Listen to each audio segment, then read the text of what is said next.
नमस्कार। आप सभी का स्वागत है हमारी आज की इस वीडियो में। आज की इस वीडियो में हम आपको ये बताने जा रहे हैं कि 18 दिनों तक ही क्यों चला महाभारत का युद्ध, उसके पीछे का कारण और युद्ध के अंत तक कितने लोग बचे। तो चलिए वीडियो शुरू करते हैं। माना जाता है कि द्वापर युग धर्म की रक्षा के लिए महाभारत का युद्ध लड़ा गया था। कुरुक्षेत्र में लड़े जाने के कारण इसे कुरुक्षेत्र का युद्ध भी कहा जाता है। इस युद्ध की सबसे बड़ी विशेष बात यह है कि इसमें भगवान श्री कृष्ण स्वयं अर्जुन के सारथी बने थे।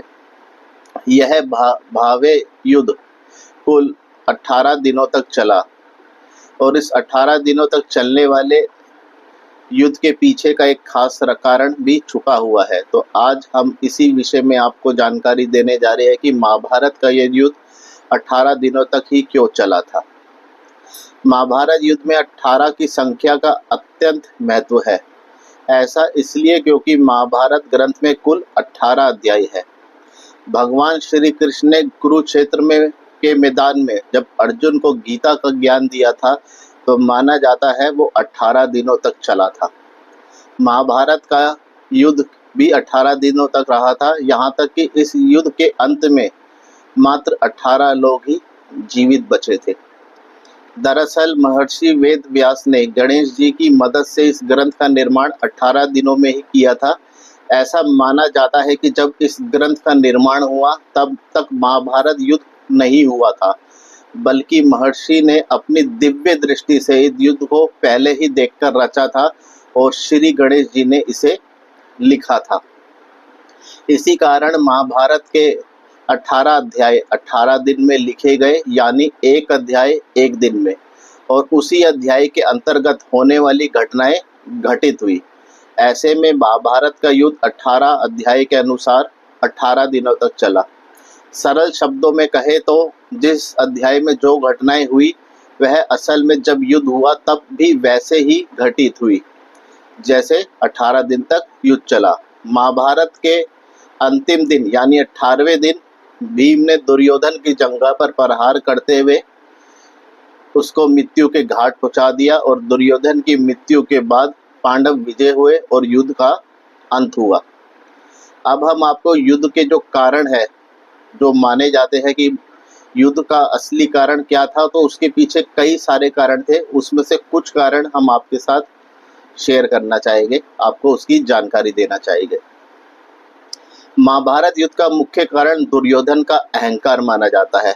वह पांडवों को एक सुई के बराबर भी भूमि देने को तैयार नहीं था।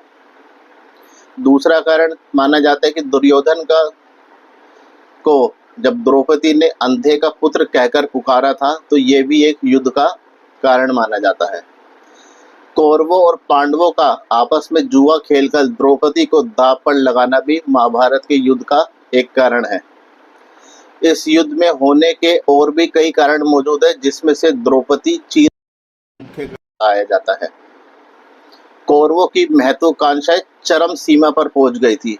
वह अकेले ही सारा राजपाट हड़प लेना चाहते थे और साथ ही साथ राजा धृतराष्ट्र पुत्र मोह में इस कदर डूब गए थे कि उन्हें सही और गलत की जो बीच की जो दूरी है, वो जो एक फर्क होता है, वो नज़र नहीं आ रहा था। तो ऐसे कई कारण हैं जो माना जाता है कि महाभारत का युद्ध इन कारणों में से जो ये मुख्य कारण थे वो कुछ इस प्रकार थे।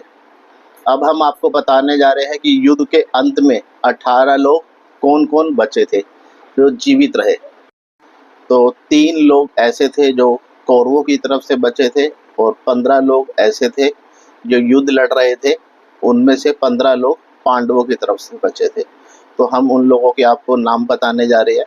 5 पांडव, सात्यकी, कृपाचार्य, अश्वत्थामा, कृतवर्मा, युयुत्सु और किशन जी, और पांडवों के 5 पुत्र।